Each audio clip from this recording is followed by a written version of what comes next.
Hello YouTube, this is Snack here. So for the first time ever, I'm gonna start giving you a nice little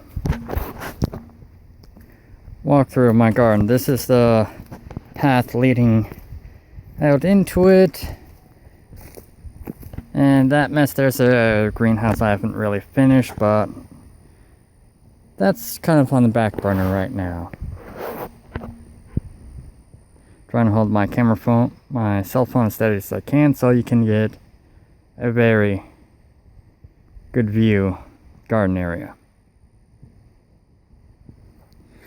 So last time I measured this, it's about 60 feet long and about maybe 30 feet wide. As you can see, it's my garden bed that's way over here.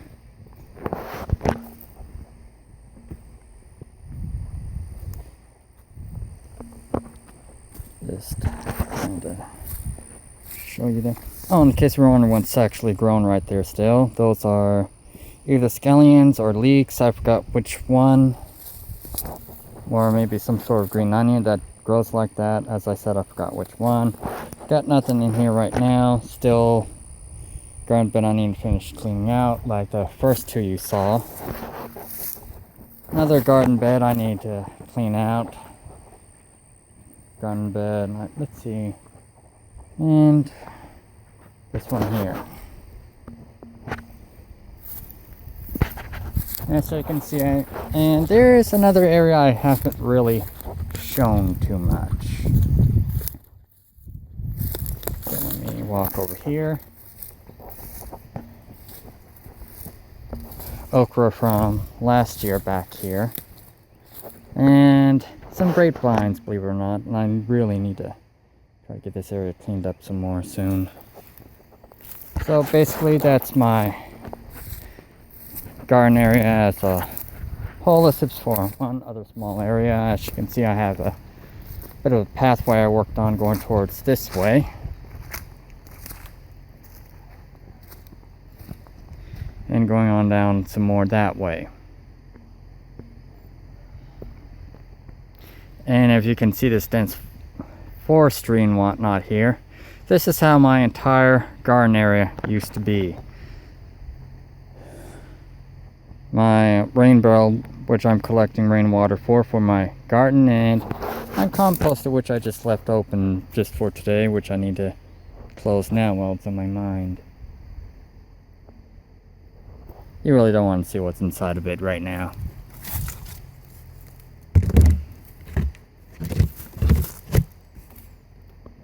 Let me just... So, as you can see, I still got quite a bit of work to do with my current beds before I even think about my other garden bed. So, that those who are watching have an idea of what I'm planning with it.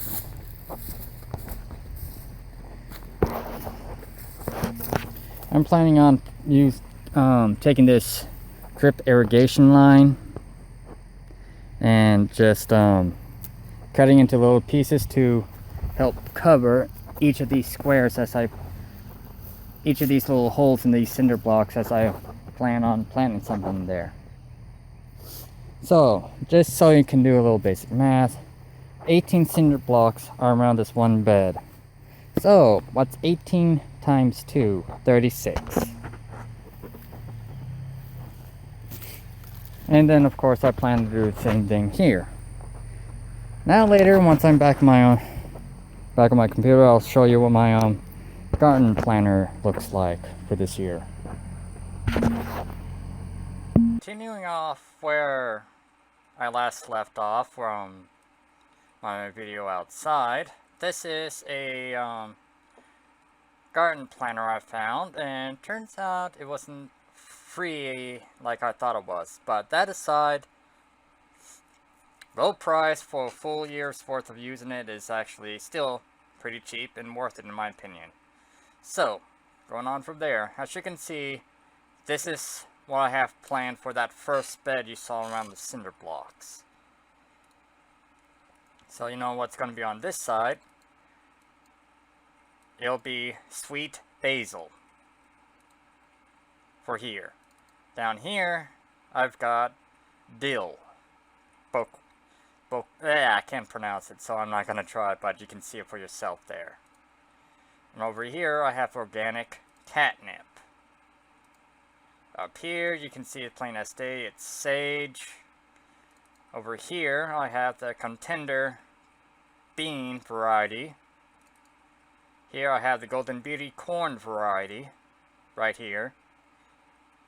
Here, which is probably hard to see, is the little Marvel pea plant. And then here, I have spearmint. Although I thought I moved that somewhere else. Anyways, moving on. Up here, you can see I've got... plan on putting Tokyo long white bunching onions all across down here with those cinder blocks. Those 5 cinder blocks.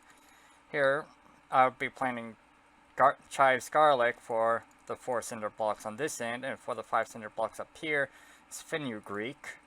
Apparently there aren't too many different varieties for it. Then on this side here, as you can see, I have St. John's wort in order to help me with my depression that I have. Since, another story on that I really don't want to talk about. Here I have Crimson Spineless Okra. In this row, California Wonder Sweet Pepper. And last but not least, Dark Opal Basil. Basically, it's a purple basil plant. I'm growing that out of pure curiosity. I'm wondering how I'll makes a dish. Here, I have wheat, which I have seeds for. Here I have my Chinese pak choy. Next to it is a mustard plant. I haven't exactly figured out which variety I'm going to plant there because I got 2 varieties and I'm not sure how many of those seeds I have left. Most likely it will be the broadleaf variety. Here I have Little Marvel listed again because I got plenty of those seeds. Here I have Cosmic Purple Carrot going there. And then over here I have the beans contender again. This is all. I'll make sure I have plenty of beans and plenty of peas growing. Then up here I have early jalapeno, which a lot of you people should already know is a hot chili pepper. Here I have beefsteak tomatoes, and I plan to put all 4 of them in that garden bed there. Then here you can see I have things going a little bit different. Here it's going to be the 4 kale plants. Here it'll be the beets. Haven't figured out what beet variety I have yet, but I do have beet seeds I need to use. Then here I'll have red acre cabbage. And then in between that I'll have the thyme.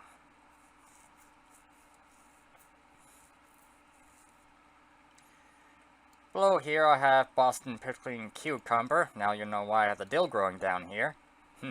So I can make fresh... It's just so I can make my own pickles at home. And yes, I have a canner to do that, but I do need more mason jars, but that's for another time.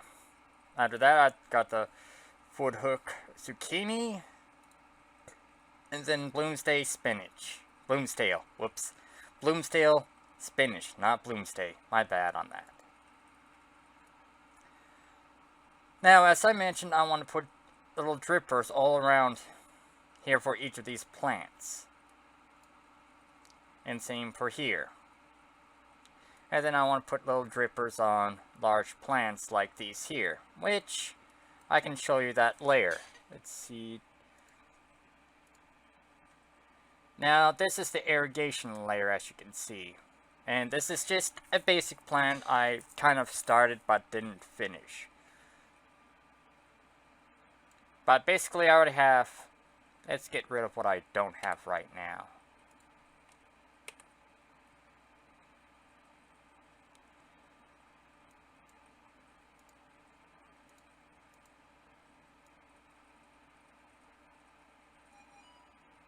And I really shouldn't be doing this while I'm recording, but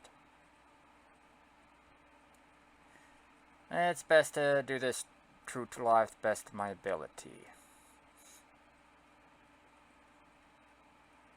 Well, it's kind of not exactly out there. That's a little better. There. So basically, that's how my main line is. My main feeding line is for my garden. Probably couldn't see it because it's kind of buried in the ground a bit, which I need to pick back up. But these other lines are the 1/4 inch lines that will be going to these plants and feeding these drippers here. Now, let me show you why my plan for this has hit a snag. This is me coming right back to show you why my plan has hit a little snag. You see, in order to implement that, I need about 26 packs of these. And I can't find these drippers being sold in its own pack, so that's a bit of a problem there.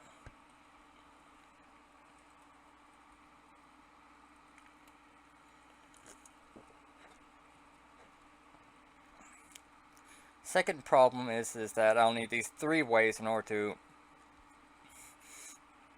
do it how I want to do it.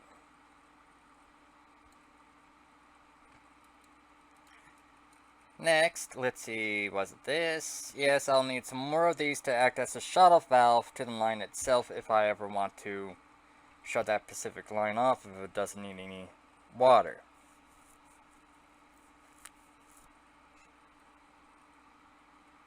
Or there's a problem with that specific line, but not with the rest of the lines, and I can't do anything to fix it right away. That kind of preparedness thing. Tubing I'm good on. These I would need for the going from the 1/2 inch line to wherever else I'm having it go. Maybe. But that's not what my main focus is. Actually, I could probably get rid of that. But the other thing I need for it is these stakes. Sorry it took so long trying to find them, but anyways.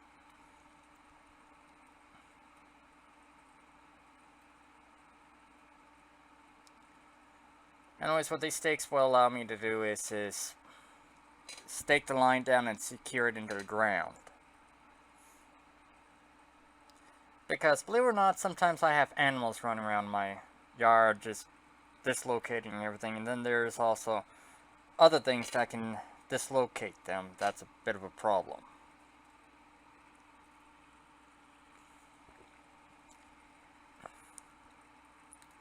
So, as you can see, I'm trying to make do with what I've got in order to make something like this possible. Anyways, thank you for watching. Nakmiat out.